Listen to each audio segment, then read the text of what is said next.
என்னன்னா இது? நீங்க சொல்றது கொஞ்சமாவது நல்லா இருக்கா? நல்லா இருக்கோ நல்லா இல்லையோ அது எனக்கு தெரியாது.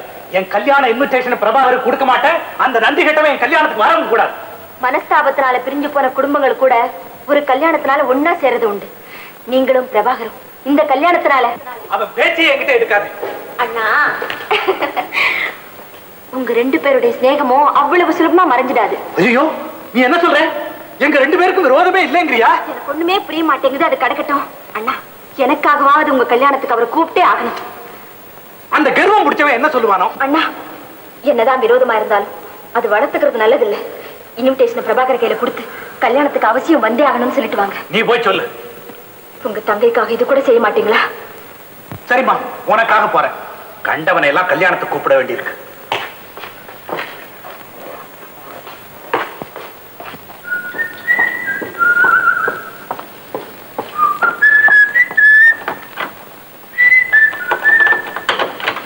ஹாய் பிரபாகர். ஹலோ சம்பத். இந்தடா என் கல்யாண பத்திரிக்கை. எனக்கு ஏன்டா கல்யாண பத்திரிக்கை? நாள்ல முன்னால இருந்து எல்லாத்தையும் வரவேற்கணும். அப்படின்னா நீ என் கூட ஊருக்கு வந்துடுறியா? இது எங்க வீட்டு கல்யாணம் மாதிரிடா. கல்யாண வேலையெல்லாம் யார் கவனிக்கிறது? உனக்கு முன்னால உங்க ஊர்ல நான் இருப்பேன். அப்பா கூட உன்னை பார்த்ததே இல்லை. உன்னை மீட் பண்ணா ரொம்ப சந்தோஷப்படுவார். ஆமா, அவர்கிட்ட உன்னை எப்படி அறிமுகப்படுத்துறது? என்னுடைய மாப்பிள்ளை தோழன்னு சொல்றதா, இல்ல உங்களுடைய வருங்கால மாப்பிள்ளை இப்படிதான் சொல்றதா? உங்கம்மா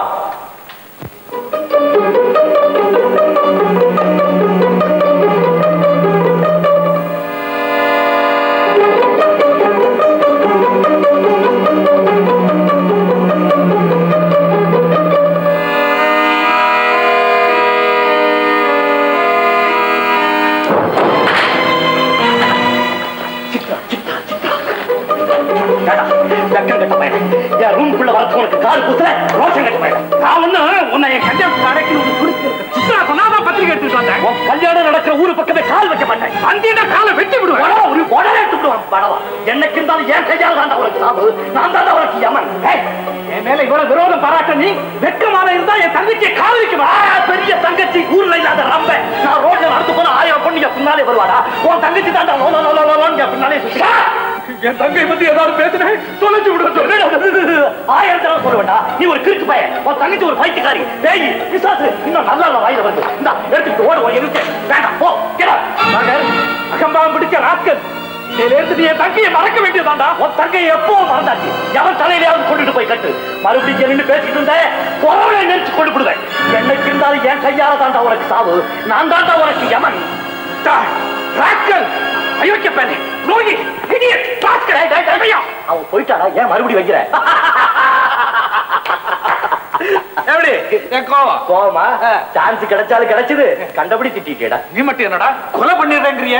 எனக்கு வேற ஒண்ணும் சொல்ல தோணல. அதனாலதான் கொலை பண்ணிடுவேன். நான் தாண்டா உனக்கு யமன். என் கையாலதான் உனக்கு சாவுன்னு சொன்னேன். கொலை பண்ணிடுவேன்னு சொல்றது ரொம்ப ஈஸியா இருக்கு. ஆமா, சித்ரா அதை நம்பி இருப்பாளா? அதுதானே தெரியல. உன் தங்கச்சி தான் உணர்ச்சிகளை வெளியே காமிக்கவே மாட்டாளே. சஸ்பென்ஸ்லயே போய்கிட்டு இருப்பான். பெரிய இச்சிக்காக்கு பேத்தி. பேப்பர் பேனா வேடு. நான் சொல்றபடி எழுது. இந்த கடுதாசிய பார்த்தோன்னே நிச்சயமா நாம 2 பேரும் விரோதின்னு உன் தங்கச்சி நம்பிடுவான். எழுது. கண்டிப்பா எழுதணுமா? எழுது. அன்புள்ள சித்ராவுக்கு உன் அண்ணன் எழுதி கொண்டது. நீ ஊருக்கு புறப்படுவதற்கு முன் ஒரு முக்கியமான விஷயத்தை தெரிந்து கொள்ள வேண்டும். எனக்கும் பிரபாகருக்கும் ஏற்பட்ட விரோதம் எதிர்பாராத அளவிற்கு பயங்கரமாக வளர்ந்து விட்டது. அவன் ஏதோ ஒரு வழியில் என்னை கொலை செய்ய திட்டமிட்டுக் கொண்டிருக்கிறான் என்று எனக்கு தெரிந்து விட்டது. இனி அவனை கனவிலும் நினைக்காதே. உடனே மறந்துவிடும். அவனை நினைத்தால் அது எனக்கு செய்யும் துரோகம். இதை நேரில் உன்னிடம் எப்படி கூறுவது? அதனால்தான் கடித மூலியமாக எழுதுகிறேன். இப்படிக்கு உன் அண்ணன் சம்பத்.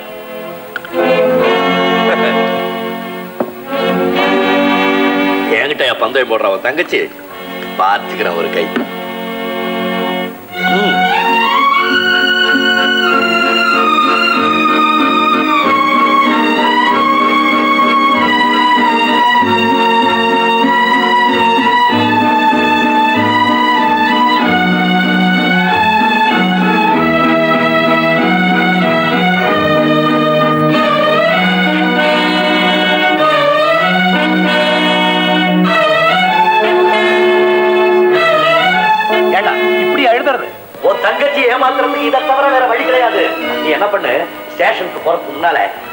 தங்கச்சி கிட்ட கொடுத்து, அம்மா அம்மா நான் உங்ககிட்ட சில விஷயங்கள் சொல்லணும், நேரா சொல்றதுக்கு எனக்கு ரொம்ப சங்கடமா இருக்கு, அதனால லெட்டர்ல எழுதிருக்கேன், நீ படிச்சுடுன்னு சொல்லு. அவ படிச்சுடுவான்.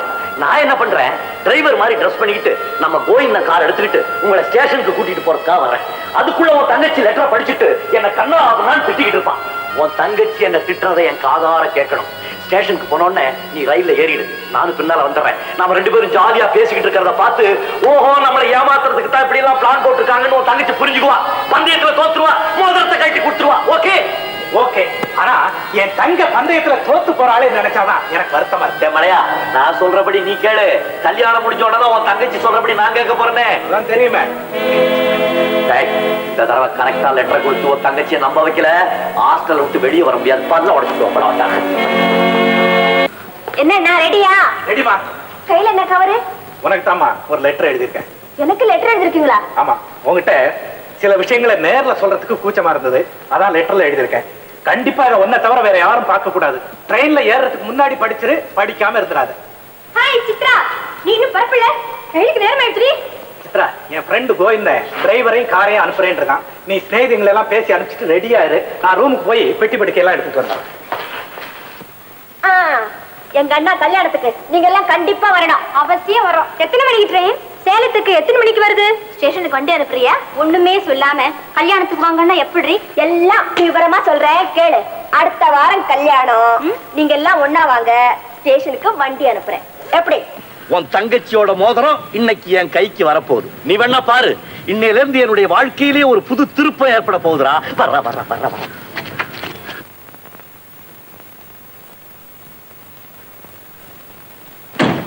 வா சித்ரா, வா. போலாமா? அந்த லெட்டரை படிச்சிட்டியா? படிக்கலன்னா அதுக்குள்ள ஃப்ரெண்ட்ஸ் எல்லாம் வந்துட்டாங்க. எப்படி படிக்கிறது? ஐயோ, ட்ரெயினிங் டைம் ஆச்சு, புறப்படுங்க.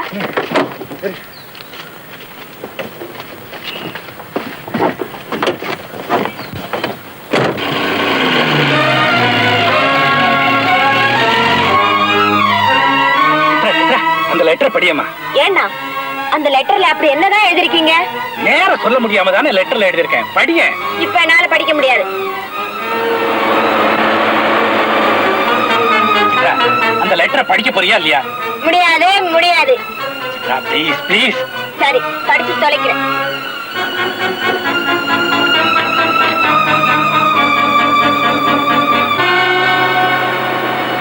டிரைவர், திரும்ப திரும்ப.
நீங்க என்ன சொல்றீங்க?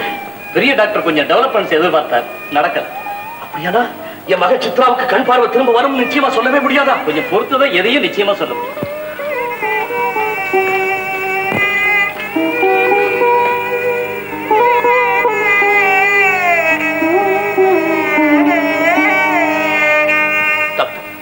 நான் உங்களை தான் நம்பி இருக்கிறேன். நீங்க தான் எப்படியாவது சித்ராவுக்கு கண் பார்வை திரும்ப கொடுக்கணும். I will do my best. Baba Chitra, பார்த்து. அப்பா, டாக்டர் எங்க? இங்கதான் மறுக்கிறாரு. டாக்டர், எனக்கு மறுபடியும் பார்வை வருங்கிற நம்பிக்கை உங்களுக்கு இருக்கா?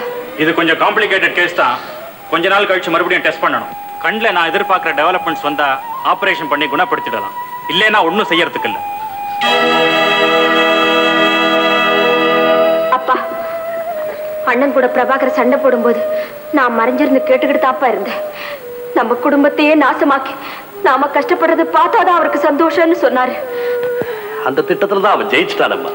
அதுதான் இல்ல, என்னை ஏமாத்தி அழ வைக்கிறங்கிற பந்தயத்துலதான் அவர் ஜெயிச்சாரு. ஆனா அவருக்காக என் மன நிம்மதியை நான் இழக்க போறதில்லை. அவர் நம்ம குடும்பத்துக்கு செய்த துரோகத்தினால நமக்கு எந்த விதமான கஷ்டமும் இல்லைன்னு நிரூபிக்க தாப்பா போறேன். அவர் கண்ணதற்கு நான் சந்தோஷமா வாழத்தாப்பா போறேன். சார் வாங்க. நீங்க அப்பாக்கு மெடிக்கல் காலேஜில் உங்க மகன் சம்பத் கூட படிச்சானே பிரபாகரன், அவன் என் மகன். ஓஹோ, பிரபாகரன் தகப்பனாரா நீங்க?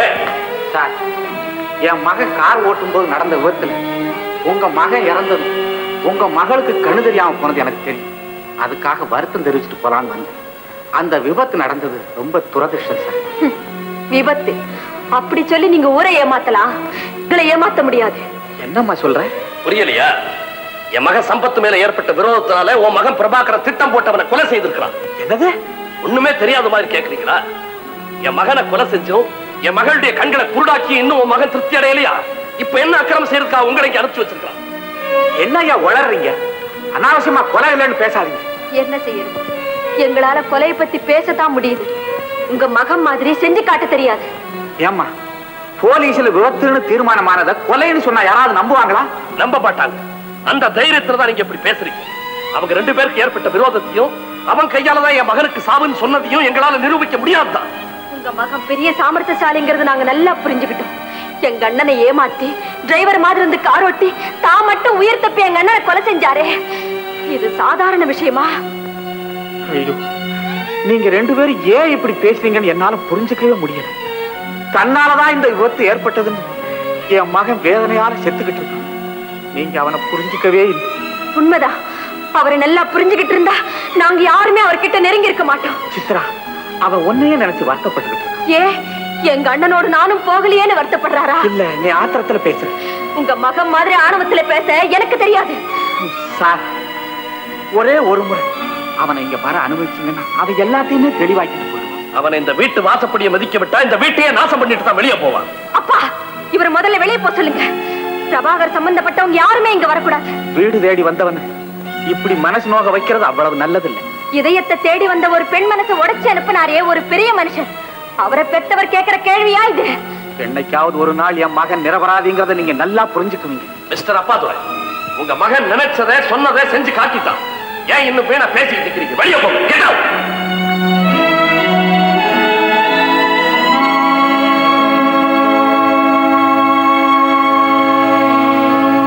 நான் தான் சம்பத்தை கொலை செய்தேன் சித்ரா நம்புறாளா? இது என்ன பைத்தியக்காரத்தனம்? நடந்தது ஒண்ணும் விபத்து இல்ல, கொலைதான்னு சொல்றாங்க. உனக்கு சம்பத்துக்கு பெரிய விரோதம் இருந்துச்சு, அதனால திட்டமிட்டு நீ கொலை செய்தியா? ஐயோ இல்லப்பா, இல்ல. சித்ராவை ஏமாத்துறதுக்காக நானும் சம்பத்து விரோதி மாதிரி நடிச்சோம். அந்த சமயத்துல விபத்து நடந்தோடனே நான் தான் கொலை செய்திருப்பேன் நினைச்சிருக்கா போல இருக்கு. அதெல்லாம் தப்புன்னு நான் போய் சொல்லிட்டேன். அவசரப்படாதப்பா, அவசரப்படாதப்பா. விபத்துல உனக்கு சாதாரணமான அடி, ஆனா சம்பத்து போயிட்டான். சித்ரா கண்ணையே இழந்துட்டான். இந்த நிலையில உன்னை பார்த்தா என்ன நடக்கும்னு யோசனை பண்ணி பாருப்பா. ஐயோ ஐயோ, தன் உயிருக்குயிரான அண்ணனையும் கண்ணையே இழந்து நிக்கிற சித்ராவுக்கு நான் ஆறுதல் சொல்லணும்பா, நான் ஆறுதல் சொல்றேன். பிரபாகர், அவ கண்ணை இழந்ததோட இருக்கட்டும், உயிரை இழக்க வேண்டாம். உன்னை அவ பார்த்தான்னா நிச்சயம் தற்கொலை பண்ணிக்குவாடா. அதுக்குத்தான் உன்னை போக வேண்டாம்னு சொல்றப்பா. அது சித்ரா வாழ்நாள் முழுவதும் சம்பத்தை நான் விரோதத்தினாலதான் கொலை செய்துட்டேன் நம்பிக்கிட்டு இருப்பாளே. விளையாட்டு புத்தினால நீ சம்பத்தின் விரோதி மாதிரி நடிச்சு அவளை நம்ப வச்சுட்டீங்க. அப்படியெல்லாம் ஒண்ணும் இல்லைன்னு எப்படா நீ நிரூபிக்க போற? அதை நான் நிரூபிக்கிற வரைக்கும் என் வாழ்க்கையில எனக்கு நிம்மதியே கிடைக்காதுப்பா. அதைத்தாண்டா நானும் சொல்றேன். நிம்மதிங்கிற வார்த்தைக்கே சித்ராவுக்கு அர்த்தம் மறந்து போச்சுடா. கடைசியா சொல்றேன், நீ அவளை போய் பார்த்த அப்புறம் அவளை யாருமே பார்க்க முடியாது. சொல்றத சொல்லிட்டேன், அப்புறம் ஓ இஷ்டம்.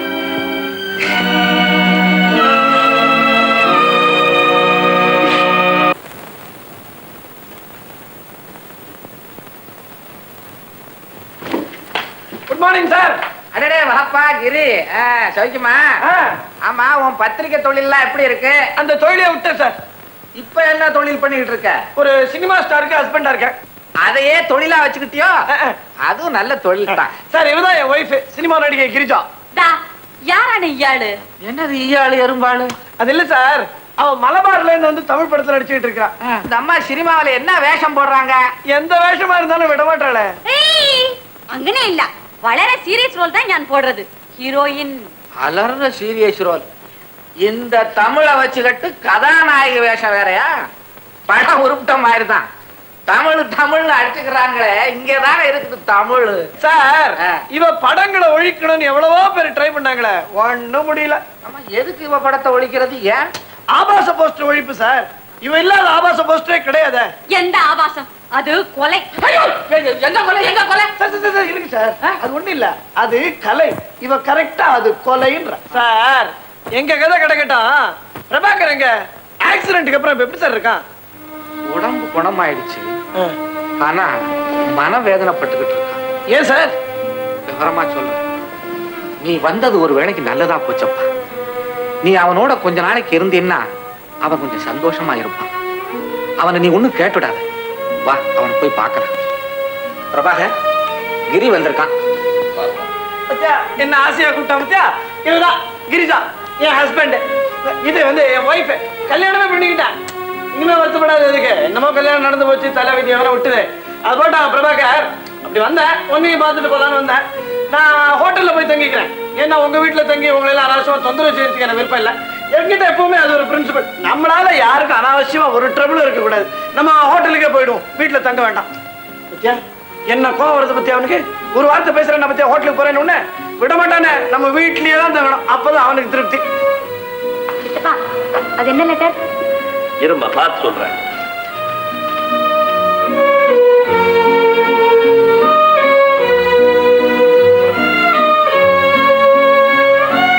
வெளிநாட்டுல இருந்து என் ஃப்ரெண்ட் ஒருத்தன் எழுதியிருக்கான், படிச்சு பாரு. உங்கள் மகன் சம்பத்தின் கல்யாணத்தில் கலந்து கொள்ள முடியாமல் போய்விட்டது. மன்னிக்கும். அவனுக்கு பூரண ஆயுளை சந்தோஷமான மன வாழ்க்கையும் அளிக்குமாறு எல்லாம் வல்ல இறைவனை வேண்டுகிறேன்.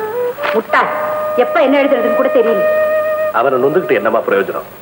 இங்க நடந்ததெல்லாம் அவருக்கு தெரியுமா என்ன? ஏமா, நான் ஏதோ பாவம் செய்திருக்கேம்மா, அதனாலதான் இந்த பாவ ஜென்மத்தை பார்க்க வேண்டாம்னு என் மகளுடைய கண்ணையை பறிச்சுட்டான். போங்க சித்தப்பா, உங்களுக்கு வர வர பைத்தியம் பிடிச்சிட்டு வருது. சித்ராக்கு ஒரு கல்யாணத்தை செஞ்சு வைங்க, எல்லாம் சரியாயிடும். அம்மா, அவளுக்கு ஒரு கல்யாணம் செய்து பார்க்கணும் தாமா நானும் ஆசைப்படுறேன். ஆனா அவ சம்மதிக்க வேண்டாமா? சித்ரா என்ன சொல்றா சித்தப்பா? அவகிட்ட நான் எப்படி கல்யாண பேச்சு ஆரம்பிக்க முடியும்? நானே கல்யாணம் செய்துக்கிற முடிவுக்கு வந்துட்டேன்ப்பா. ஆமாப்பா, நான் ஏன் கன்னியாவே இருக்கணும்? எதுக்காக என் வாழ்க்கையை ஒரு சோக கதையா மாத்திக்கணும்? யாருக்காக என் எதிர்காலத்தை சூன்யமாக்கிக்கணும்? நான் வாழ விரும்புறப்பா, அதனால கல்யாணம் செய்துக்கிற முடிவுக்கு வந்துட்டேன். அப்படியானா உனக்கு தகுந்த மாப்பிள்ளைய நான் தேட ஆரம்பிக்கலாமாமா? ஐயோ, ஒரு பொண்ணு எத்தனை தடவை தான் கல்யாணம் முடிக்கிறேன்னு சொல்லுவா. போய் நல்ல பையனை பாருங்க. சித்ரா, என் மன நிம்மதிக்காக இப்படி ஒரு முடிவு எடுத்திருந்தா தயவு செய்து எங்களுக்கு சொல்லிடுமா? இல்லப்பா, நானா யோசிச்சுதான் இந்த முடிவுக்கு வந்தேன்.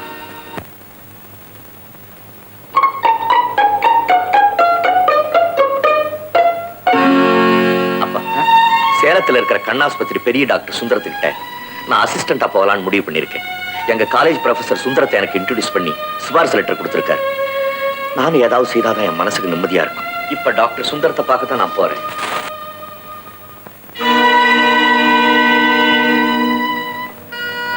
இந்த லெட்டரை எங்க ப்ரொஃபசர் உங்ககிட்ட கொடுக்க சொன்னார். சேலத்துல உங்க ஆஸ்பத்திரியில உங்களுக்கு கீழே வேலை செய்யறதுக்கு நான் ரொம்ப பிரியமா இருக்கேன். என்னுடைய வாழ்க்கையை வைத்திய தொழிலுக்காக அர்ப்பணம் பண்றதா நான் முடிவு பண்ணிட்டேன். உங்க கூட வேலை செய்யற பாக்கியம் எனக்கு கிடைச்சதுன்னா நான் ரொம்ப பெருமை. சார், ஏன் கண் கலங்குறீங்க? நான் ஏதாவது தவறா பேசிட்டேன்னா? நோ, ஏதோ பழைய நினைவுகள், நிறைவேறாத ஆசைகள். இந்த லெட்டர் அந்த நினைவெல்லாம் கிளறி விட்டுச்சு. உன் ப்ரொஃபசர் எனக்கு ரொம்ப வேண்டியவரப்பா. உன்னை பத்தி ரொம்ப உயர்வா அந்த லெட்டர்ல அவர் எழுதியிருக்கிறார். அதை நினைச்சு அழுவுறீங்க? You seem to be endowed with a sense of humor. ரொம்ப தமாஷா பேசுறீங்க. என் மகன் கூட அப்படித்தான். எப்பவும் கேலியும் கிண்டலுமா தான் பேசிட்டே இருப்பான். ஆனா படிப்புல படு சுட்டி பையன். MBBS பரீட்சையில ஸ்டேட்லயே ஃபர்ஸ்ட் ரேங்க்ல பாஸ் பண்ண. இப்ப ஒரு டாக்டரா இருக்கற? No, he is no more. MBBS result வந்த உடனே சில ஃப்ரெண்ட்ஸுகளோட பிக்னிக் போனான். படகு கவிழ்ந்து அந்த விபத்துல அவன் மட்டும் இறந்து போயிட்டான். இப்போ 4 வருஷம் ஆகும். ஐ அம் சாரி. மனசுல எவ்வளவு பெரிய பாரத்தை தாங்கிட்டு இருக்கீங்க. இது தெரியாம நான் ஏதோ தமாஷ் பண்ணிட்டேன். நோ நோ, பரவாயில்லப்பா, பரவாயில்ல. இப்படி பேசுறதா எனக்கு பிடிக்கும். உன் பேச்சை கேட்கும் போதெல்லாம் என் மகனுடைய ஞாபகம் தான் எனக்கு வருது. ஏன் சார், உங்க மகன் என்ன மாதிரியே இருப்பாரா? நோ நோ, உன்ன மாதிரி இருக்க மாட்டான். என்னை விட அழகா இருப்பாரா? You are really very interesting. I like you very much, my boy. My பாய்னு அடிக்கடி சொல்றீங்க. என்ன உங்க மகன் மாதிரி நினைச்சுக்க கூடாதா சார்? எஸ் எஸ், உன்னை சேலத்துல என்னுடைய ஹாஸ்பிட்டலுக்கு வேலைக்கு எடுத்துக்கிறேன். என் மகனை என்னோட பெரிய டாக்டர் ஆக்கணும்னு கனவு கண்டுட்டு இருந்தேன். ஆனா இப்போ உன்னையே என்னுடைய மகனா நினைச்சு எனக்கு தெரிஞ்சதெல்லாம் உனக்கு சொல்லி கொடுக்குறேன். I will make you a better doctor than myself. Thank you very much sir. எங்க அப்பா கிட்ட சொல்லிட்டு உங்க கூட ஊருக்கு புறப்படுறேன். சரி பாபு. ஐம் சாரி சார், என் பேர் பாபு இல்ல, பிரபாகர். என்ன? பிரபாகர். பிரபாகர்? அதே நான் கர்றபுரு. எனக்கு அதெல்லாம் பிடிக்காது. என் சன் பேர் பாபு. உனக்கு இனிமே அந்த பேர் தான். என்ன சொல்ற பிரபாகர்? ஏன் பேசாம நிக்கிற பிரபாகர்? சார், எனக்கு இந்த கர்ரு புரெல்லாம் பிடிக்காது. என் பேரு பாபு.